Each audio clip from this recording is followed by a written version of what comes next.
napesa babeti na litama ya gauche, napesi ya droite babeti likofie, bitumbelongwe ya libanda ekotelinga na ndapes.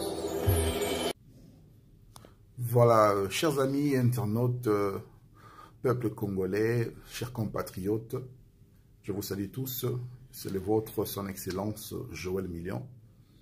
Et j'aimerais parler d'un point rapidement qui dérange la grande nation de la République démocratique du Congo. Et c'est à propos de l'enseignement primaire et secondaire en RDC. Rapidement, nous saluons la bonne volonté du chef de l'État, son Excellence Félix-Antoine Tshisekedi, pour le geste qu'il vient de poser envers les enseignants. Vraiment, Monsieur le Président, là où vous êtes, nous vous félicitons, nous vous encourageons. C'est du bon boulot. En fait, les enseignants à RDC sont les plus négligés.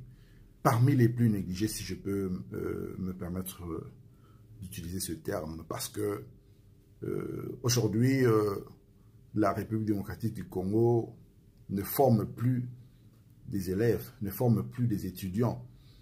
Et c'est à peine que nous pouvons constater un élève qui est capable de bien écrire, bien lire et bien comprendre la langue, maîtriser facilement la matière et la leçon.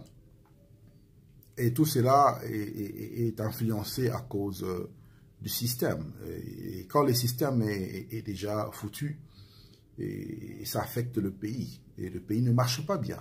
Comme je l'avais dit la fois passée, notre pays est malade. Et nous devons voir comment est-ce que nous pouvons traiter notre pays. C'est comme un malade, c'est comme quelqu'un qui se présente à l'hôpital. Et lorsque le médecin fait son diagnostic, il doit d'abord, premièrement, identifier d'où viennent la maladie ou soit il doit identifier les symptômes, ce qui influence cette maladie dans le corps humain. Et c'est le cas de la RDC. La RDC est malade et nous voulons parler de cette partie qui est malade, de la partie de l'enseignement primaire et secondaire. Et je me pose la question de savoir comment est-ce que un enseignant qui est mal payé peut bien faire son travail. Je me pose cette question parce que quelqu'un qui est mal payé, quelqu'un qui est mal motivé, quelqu'un qui a des difficultés de survie, qui a des problèmes de transport, je ne crois pas que cette personne sera en mesure de faire un bon travail. C'est pourquoi je m'adresse aux députés, je m'adresse à la famille politique, je m'adresse à nos dirigeants, à nos leaders, de penser aux enseignants. Je voudrais vraiment que le Congo soit une nation forte. Je voudrais que le Congo soit fier de ces enfants que nous sommes en train de former aujourd'hui, car l'avenir de demain se prépare aujourd'hui. Le Congo est une nation de référence et personne ne peut se moquer des Congolais à cause de quoi que ce soit, à cause de la qualité de l'enseignement que nos enfants sont en train de recevoir.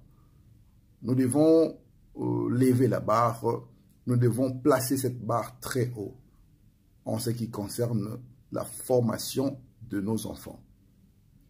Nous n'aurons jamais un Congo fort si l'enseignement n'est pas fort. Et sur ce, nous avons besoin de bien encadrer nos enfants. Sur ce, nous avons besoin de bien motiver les enseignants. Et c'est ainsi que nous devons tourner notre regard vers ces gens, ces héros dans l'ombre qui font un grand travail.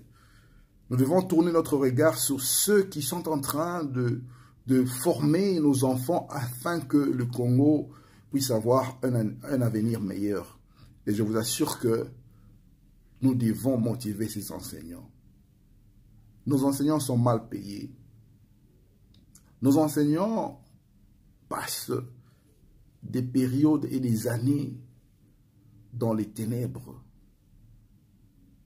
Parce que comment voulez-vous que quelqu'un puisse bien faire son travail alors que ces gens sont mal payés? Comment voulez-vous que ces gens puissent bien enseigner, bien former les enfants alors qu'ils ne reçoivent pas leur salaire? Comment voulez-vous que nos enfants soient bien formés alors que nos enseignants, ces héros dans l'ombre, ont des difficultés, des fois même pour arriver à l'école, dans leur lieu de travail? C'est bien de motiver nos sportifs, notre équipe nationale, nos compatriotes qui font aussi un travail de titan au niveau des sports et loisirs. Mais j'invite ces acteurs politiques, j'invite ces grandes personnalités de la RDC de bien vouloir penser, faire quelque chose sur les enseignants. Le Congo de demain repose entre les mains de ceux qui sont en train de former la jeunesse d'aujourd'hui. Et ces gens sont ceux qui se battent jour et nuit, ceux qui donnent le meilleur de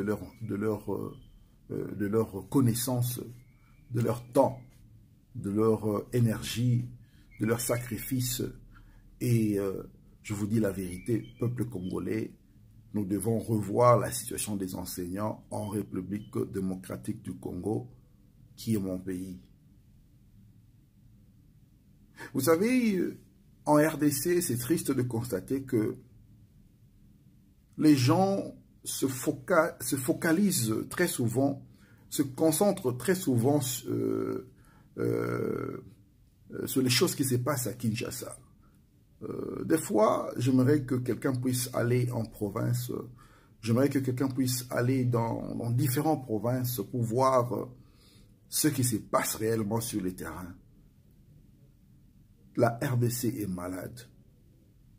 Allez en Mbujimayi, allez à Mbandaka, allez à Bunia, allez à Beni, rendez-vous à Kikwiti.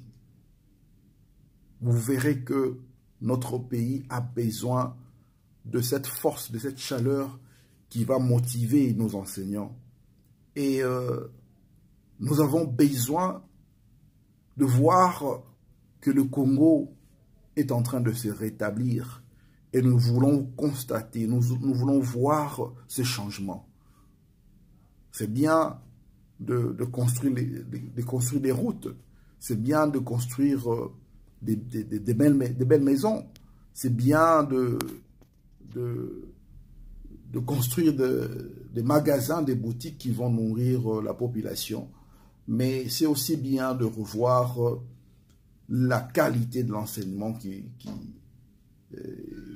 est offert à nos enfants. Chers leaders, chers politiciens, nous vous invitons à réfléchir autour de ce sujet, à réfléchir pour trouver des pistes de solutions pour essayer, n'est-ce pas, d'améliorer la situation des enseignants en République démocratique du Congo. Ça fait la honte des fois, ça fait la honte, et puis c'est triste de voir que les choses ne changent pas dans notre pays. Les choses ne s'améliorent pas et tout va de mal en pire. Mettons un accent sur la qualité de la formation en République démocratique du Congo. Comment pouvons-nous chasser la corruption? Comment pouvons-nous mettre fin à la corruption alors que les enseignants, en premier lieu, ne sont pas bien payés? Alors que les enseignants, les conditions de travail des enseignants est médiocre. Comment pouvons-nous casser ce système? Vous savez, quand il y a la volonté, il y a toujours un moyen. Et je sais que le Congo est une nation forte qui va se mettre debout, qui va se relever. Et comme je le dis toujours, chaque dirigeant doit avoir le souci de faire quelque chose pour sa population. Cette population qui les a votés, cette population qui vous a élus, cette population qui vous a donné des voix. Et maintenant, c'est aussi le tour, l'heure de vous mettre à la place de cette population. Le peuple a besoin de vous.